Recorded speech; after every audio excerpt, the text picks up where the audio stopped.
you all are watching ACET CA Foundation. So आज हम लोग जर्नल एंट्रीज की जो डिफरेंट अप्रोचेज हैं, traditional approach and modern approach, इसके बारे में सीखेंगे. बिफोर इवन आई स्टार्ट, देखो आपके सिलेबस में ट्रेडिशनल अप्रोच दी हुई है, इसलिए मैं से ट्रेडिशनल अप्रोच को करवा रही हूँ. अदरवाइज आजकल जो रियल में जो यूज किया जाता है वो मॉडर्न अप्रोच ही यूज की जाती है, ट्रेडिशनल अप्रोच यूज नहीं होती है. बट मैं सिर्फ ये बताना चाहती हूँ कि don't try to emphasize too much on traditional approach, just try to do it. कि आपके एग्जाम्स में कि क्वेश्चन आ सकता है. From that perspective we are doing it. Otherwise don't try to stress yourself regarding a traditional approach ki मुझे नहीं आ रहा है, मुझे नहीं आ रहा है, मुझे आना चाहिए. Exam point of view of course आपको आना चाहिए, but in real life, in reality, accounting world में ट्रेडिशनल अप्रोच अब यूज नहीं होती है. सो मॉडर्न अप्रोच के ऊपर आप अपना एम्फेसिस रखें, क्योंकि जब आप फाइनल ईयर्स में भी पहुंचेंगे, even after becoming a CA as well, आप मॉडर्न अप्रोच को ही यूज करेंगे. चलो आज का जो टॉपिक है उसको हम स्टार्ट करते हैं. सो ट्रेडिशनल अप्रोच के अंदर व्हाट दे डिड, उन्होंने इसको दो पार्ट्स में डिवाइड किया. One they call it personal account, दूसरा उन्होंने कहा इम्पर्सनल अकाउंट. इम्पर्सनल को उन्होंने फर्दर दो पार्ट्स में डिवाइड किया. One they call it a real account and the other one they call it a nominal account. अब इसकी जो नेचर है उसके बारे में हम डिस्कस करते हैं कि रियल अकाउंट जो था उसका मतलब क्या. रियल अकाउंट्स में एनी जैसे गुड्स, कुछ भी चीज जिसको आप देख सकते हैं, छू सकते हैं, बस उसमें जान नहीं हो, that they started calling it in the real accounts. So we can call it all kinds of goods, all goods they started coming into the real account. अब इसका नेचर ऐसे उन्होंने कहा कि देखो कौन सी चीजें इसमें डेबिट होंगी और कौन सी क्रेडिट होंगी. So they said what comes in that is going to be debited and what goes out is going to be credited. जैसे अगर मान लिया उन्होंने कहा कि कैश आई, right, cash came in, so logic जो उसमें अप्लाई करेंगे what comes in, then they are going to debit the cash. अगर कैश हमने कहीं दे दी किसी को, then they are going to apply the logic what goes out and they are going to say they credited the account.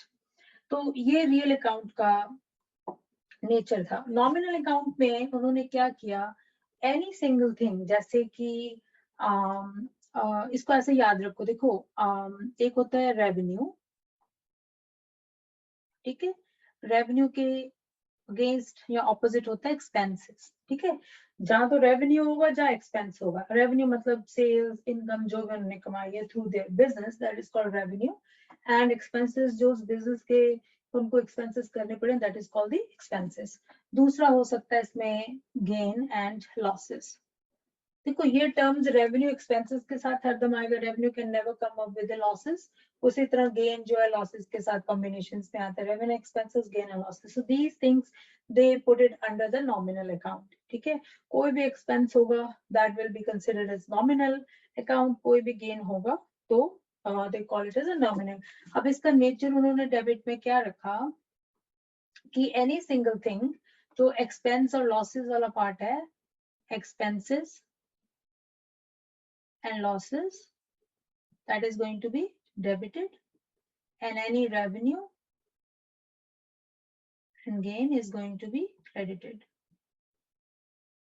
So इनका logic ये हो गया. ठीक है, सो नॉमिनल अकाउंट में सिंपल ये चीज, चार चीजें, इसको मैं फर्दर एक्सप्लेन आगे भी करूंगी, but just for the time being इसको ऐसे अंडरस्टैंड करें कि रेवेन्यू, एक्सपेंसेस, गेन और लॉसेस, देयर इज 4 पार्ट्स जिसको उन्होंने एक्सपेंसेस जो लॉसेस है उसको डेबिट किया, जो रेवेन्यू एंड गेन है उसको क्रेडिट किया. अब आप कई लोग यहाँ कंफ्यूज हो जाएंगे कि यहाँ पे तो कैश को हम लोग डेबिट कर रहे थे, तो यहाँ पे हम लोग रेवेन्यू को क्रेडिट क्यों कर रहे हैं. I will explain that later on, but right now just try to understand that. So personal account में उन्होंने क्या किया, या इसको मैं यही लिख देती हूँ कि डेबिट करो रिसीव, रिसीवर, क्रेडिट करो गिवर. So ट्रेडिशनल अकाउंट में, ट्रेडिशनल अप्रोच में sorry, but they always says कि अगर तो देखो रियल अकाउंट है तो आपको लॉजिक अपनाना पड़ेगा व्हाट कम्स इन। अगर वो चला गया आपके हाथ से then you are going to say credit. अच्छा, नॉमिनल अकाउंट में एक्सपेंसेस और लॉस है तो आप डेबिट कर दोगे, रेवेन्यू है गेन है तो आप क्रेडिट कर दोगे। उसी तरह पर्सनल अकाउंट में कहा कि अगर मान लिया मेरे पास कुछ आता है, I am receiving something, then that's going to be debited. अगर I'm giving to somebody, giver हूँ, तो ये क्रेडिट हो जाएगा, ठीक है। सो बस यही लॉ था ट्रेडिशन के अंदर जो आपको हरदम अप्लाई करना है। हो सकता है आपके एग्जाम में कुछ जर्नल एंट्रीज ऐसे आ जाए कि भी this is this and use or make a chart or something like that as a traditional one। वो हम नेक्स्ट लेक्चर में कर सकते हैं। I can just give few examples here। For example मान लेते हैं कि Ram opened a business on, say this is May 1st, 2020. Open a business of garment with capital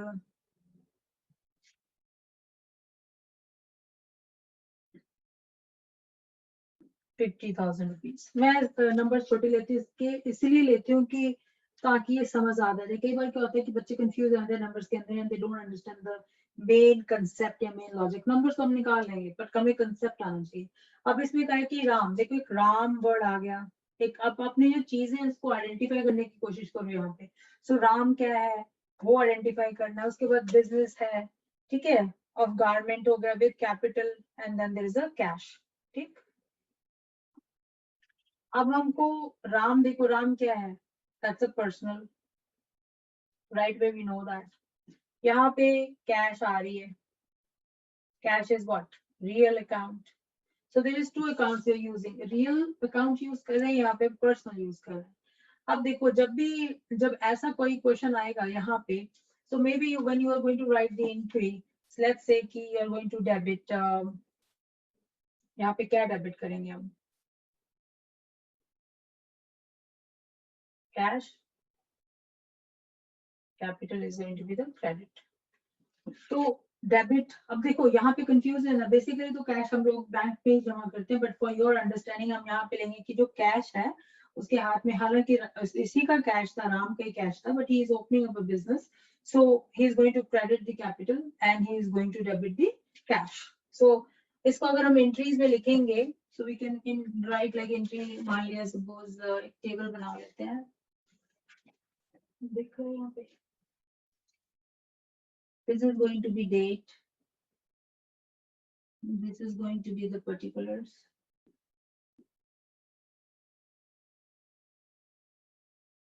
this is the ledger folio, this is debit and this is credit। अच्छा, ये जो हम लोग journal entries कर रहे हैं, चाहे वो मॉडर्न की हो चाहे ट्रेडिशनल करें, ये जर्नल एंट्रीज ही सबसे ज्यादा इंपॉर्टेंट है जो आपको अंडरस्टैंड करनी है, ठीक है। तो अगर May 1st को राम ने ओपन किया था कैपिटल 50,000, उसको कैश मिला, so what we are going to do, let's say this is May 1st, आप लिखेंगे कैश अकाउंट, डेबिट कितना हुआ है 50,000 और कैपिटल कितना है, so we always write to capital account 50,000। so आपके जैसे बुक्स में दिया है they always write it here debit, but in reality accounting world में हम लोग कभी भी DR नहीं लिखते हैं, मैंने तो कभी नहीं लिखा आज तक, ठीक है, क्योंकि सॉफ्टवेयर्स होते हैं as soon as you write, because first entry जो है वो डेबिट ही मानी जाती है। जब आप कोई भी जर्नल एंट्री करते हो तो फर्स्ट एंट्री डेबिट होती है, automatically the second entry goes as a credit.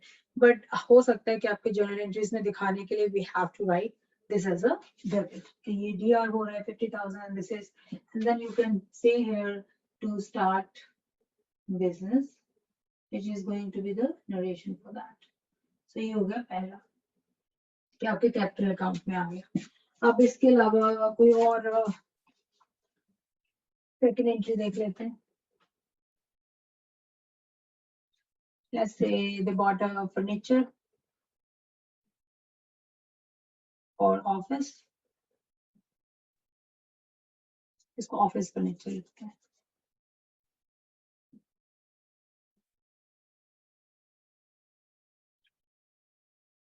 और 5000 रुपीज। अब यहाँ पे आइडेंटिफाई करने की कोशिश करो कि हमारी ऑब्जेक्ट्स क्या है।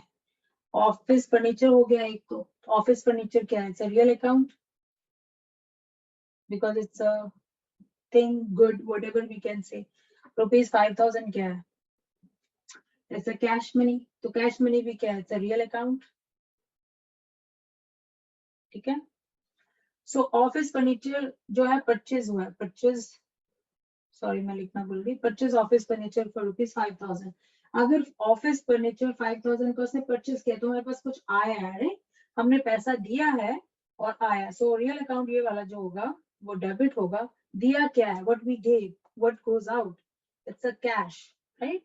Cash goes out, so cash बाहर चला गया, furniture we got it. So इसकी एंट्री हम क्या करेंगे? Let's say this happened on May 2nd।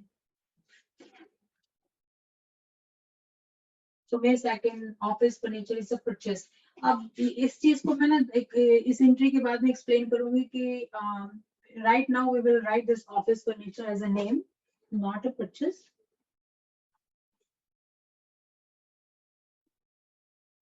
And I want to debit it. और ये कितने के लिए? हमने 5000 के लिए। और दूसरा होगा टू कैश अकाउंट, ये भी हो जाएगा 5000। You can write for business, कुछ भी लिख सकते हो, फॉर बिजनेस सिटिंग और समथिंग लाइक दैट, राइट?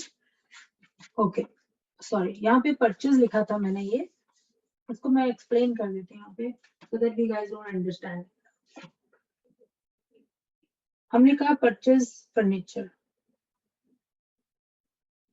ठीक है, परचेज फर्नीचर। जब हम ओके जैसे मान लिया हम भी कोई बिजनेस स्टार्ट करते हैं, ठीक है, एनी बिजनेस। बिजनेस किस लिए स्टार्ट किया जाता है? कि हम लोग कोई सामान बेच रहे होते हैं, we are selling something, right? We are selling something. तो उस कंडीशन में क्या हो जाता है कि लेट्स से किसी की गारमेंट की इंडस्ट्री है, किसी की कोई ड्रिंक्स की हो सकती है, किसी की शूज की हो सकती है, it can be any single thing, stationery की भी हो सकती है। सो हमारे केस में लेट्स से उसने गारमेंट्स की, हमने कहा था फर्स्ट पॉइंट पे कि उसने गारमेंट की लेट्स से इंडस्ट्री खोली हुई है, बिजनेस खोला हुआ है, तो हमारा गारमेंट का बिजनेस है, ठीक है, गारमेंट्स का बिजनेस है, कपड़े बेचने का बिजनेस है। अब उसको बेच सब, कोई भी हम बिजनेस जब स्टार्ट करते हैं, हमको कोई बिल्डिंग भी चाहिए होगी, वहां पे टेबल कुर्सी भी चाहिए होगी वहां पे बैठ के करने के लिए।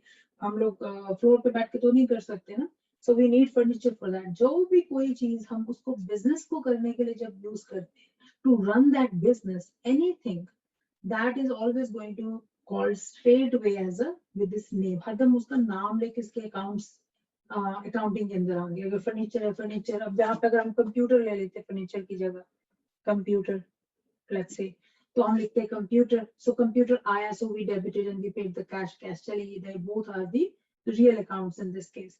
सो परचेज अगर हम कुछ भी किसी भी बिजनेस को स्टार्ट करने के लिए जब यूज करते हैं, that is always use with their own name. मान लिया अगर हमने परचेज किया, लेट्स से मैं आपको एग्जांपल यहाँ पे लिख देती हूँ, let's say on May 3rd, इसको मैं फर्दर और एक्सप्लेन करूंगी so that it make more sense. Purchased garments from Mills and Mills Company for let's say rupees 5000। अब देखो यहाँ पे उसने परचेज किया, गारमेंट्स परचेज किया, किसी कंपनी से परचेज किया और 5000 का रुपीस का कैश का परचेज किया, right way they paid it, so deal हो गई, लेन देन हो गया, राइट वे उसने कपड़े खरीद लिए बेचने के लिए और पैसा दे दिया। अब देखो यहाँ पे क्या चीजें हो रही है, मनी गई है यहाँ पे, सो this is a cash which is a real account, ठीक है। और खरीदा क्या है? गारमेंट्स खरीदे, purchase garments, this is garments. So garments क्या है? That is also real account, that is a real account, right, इसमें कोई वो नहीं है। पर देखो ये जो रियल अकाउंट हमने यहाँ पे यूज कर रहे हैं इसके लिए, गारमेंट्स के लिए, तो हमारे पास गारमेंट्स आ रहे हैं, राइट, तो हम इसको क्या करेंगे, डेबिट करेंगे, कैश जा रही है, so we are going to credit it. अब जब हम एंट्री लिखेंगे, लेट्स से फॉर एग्जांपल हम लिख देते हैं यहाँ पे May 3rd, ये जो रियल अकाउंट अपने गारमेंट्स का हम यूज कर रहे हैं, राइट, कि we are going to debit the garments and we are going to credit the cash. ये कैश और गारमेंट्स हम राइट में यही सोच रहे हैं कि परचेस किया तो गारमेंट्स। अब देखो वो उसका बिजनेस ही गारमेंट्स का है, ठीक है, उसे गारमेंट्स ही बेचने हैं। जो चीज का वो बिजनेस करता है, कोई भी बिजनेसमैन, चाहे वो शूज का है, गारमेंट्स का है, अगर वो फर्नीचर का बिजनेस करता है, कुछ किसी भी चीज का बिजनेस करता है, सो वो जो जिस चीज का बिजनेस करता है उसका हम रियल उसका अकाउंट नहीं बनाते, क्योंकि वो गुड्स कहलाती हैं, क्योंकि वो बिजनेस का, उस बिजनेस का नेचर है, उसको they are going to sell it, right. तो फिर इसके लिए परचेज वर्ड यूज होता है। We never call them as garments, we call that purchase, क्योंकि वो हमारी परचेज है, we are going to sell that later on। तो जब भी हमने परचेज की, we are going to debit it, and then that's going to be, let's say 5,000 again, and then to cash, that is also 5,000। तो कहने का मतलब ये है कि अगर ये गार्डन की इंडस्ट्री थी तो it's a purchase for them. अगर ये बाकी जो चीजें कुछ भी गारमेंट की इंडस्ट्री को चलाने के लिए लेगा, it can be furniture, can be computers और बिल्डिंग, कुछ भी होगा, then that's going to be named. अच्छा, एक चीज और इसमें नॉमिनल अकाउंट का भी कुछ ले लेते हैं। Let's say on May 15th paid rent rupees 2,000 for the office rental building। अब देखो यहाँ पे वो रेंट पे कर रहे हैं, तो ये हो गया। दूसरा उसने कितनी दी, 2,000 कैश दी। तो यहाँ पे उसने अपना जहाँ पे बिजनेस शुरू किया हुआ है, वो जो बिल्डिंग है उसकी, वहां का वो रेंट दे रहा है। सो एक रेंट हो गया, एक हो गया cash. So this is cash, this is rent.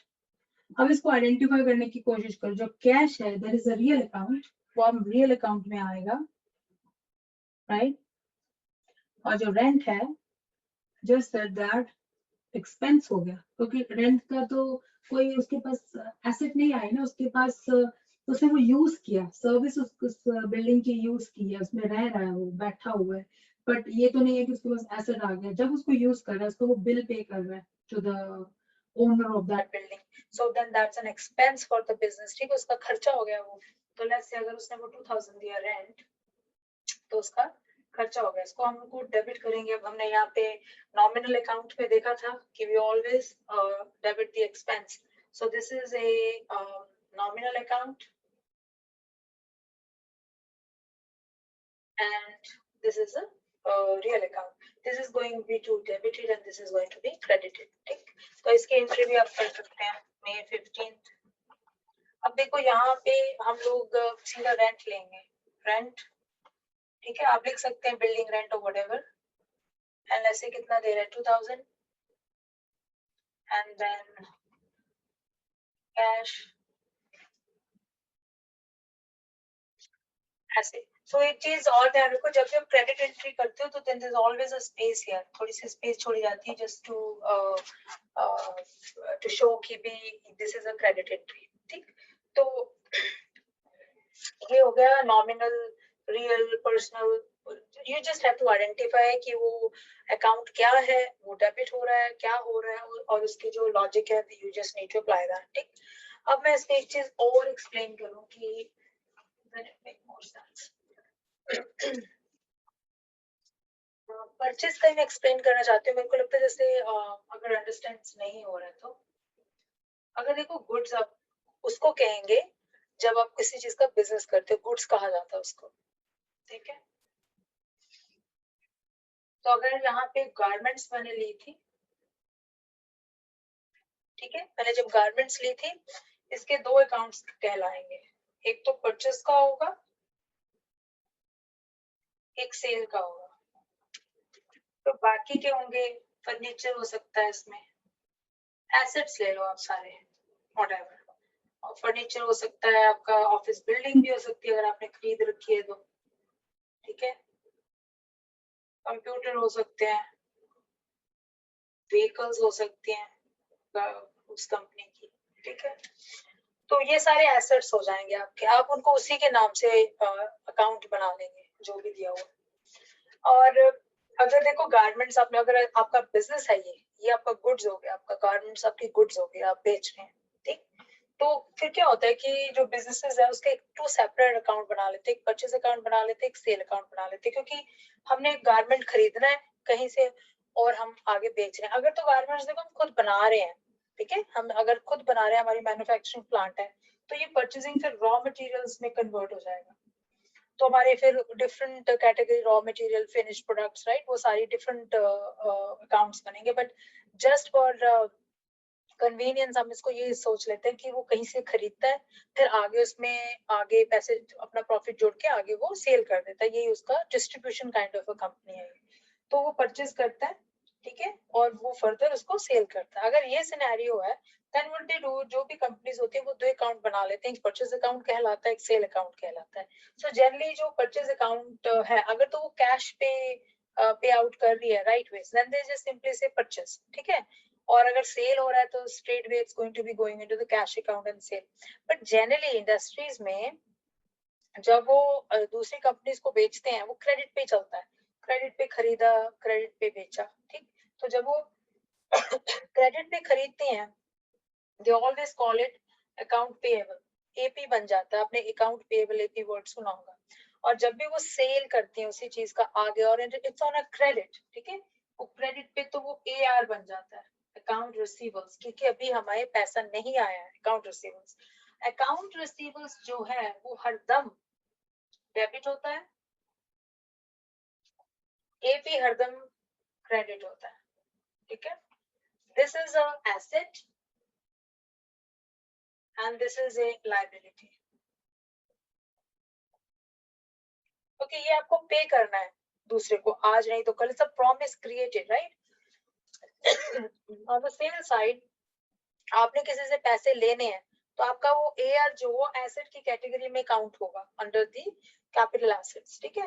तो वो एसेट वहां पे आ जाएगा कि हमने पैसे लेने हैं किसी से, वो क्रेडिट पे दिया हुआ। अगर तो कैश राइट पे आ जाती है देन तो it's a done story, but अगर नहीं तो हम इसको एसेट के अंदर कंसीडर करेंगे। सो अगर ये सिनेरियो आ रहा था यहाँ पे, किसने मैंने बोला था कि रेवेन्यू को क्रेडिट क्यों किया जाता है, ठीक है। आई थिंक ये आंसर यहाँ पे होगा। अब मान लेते हैं कि आपने कोई सेल की, ठीक है, आपने सेल की कैश पे की, फॉर एग्जांपल आपने एक ड्रेस जो थी वो बेच दी फॉर लेट्स से ₹500 किसी कस्टमर को, राइट वे। तो आपकी एंट्री क्या होगी, कैश, मैं यहाँ लिखती हूँ फर्स्ट डेबिट, कैश हो जाएगा, and then you will say 500 मुझे मिला। और इसकी जो क्रेडिट एंट्री, ऑपोजिट एंट्री होगी, वो क्या होगी, सेल होगी, राइट। आपने सेल कर दिया 500, आपका सेल हुआ। तो दिस इसलिए क्योंकि कैश आपके हाथ में आया था। So you see revenue entry जो ये सेल की, तो यहाँ पे डिफरेंस देखो, यहाँ पे क्रेडिट एंट्री सेल है, यहाँ पे भी क्रेडिट एंट्री सेल है, दोनों की तो सेम है, ओनली डेबिट एंट्री चेंज हुई। जब तो कैश अमाउंट से हमें सेल हुआ तो cash right way debited cash हो चुका था। जब हमारे पास कैश नहीं आया but we sold the items, है ना, किसी को हम बेच चुके हैं और क्रेडिट पे बेच दिया, तो एआर पिक्चर में आ गया। सो इन चीजों का थोड़ा थोड़ा डिफरेंस रखोगे and it will start making sense. Then same logic आप परचेस पे अप्लाई करके देखो, सेम चीज कि फर्क ये होगा कि आप परचेस कर रहे हो तो आपके पास क्या आ रहा है, आप क्या दे रहे हो। Try to do that.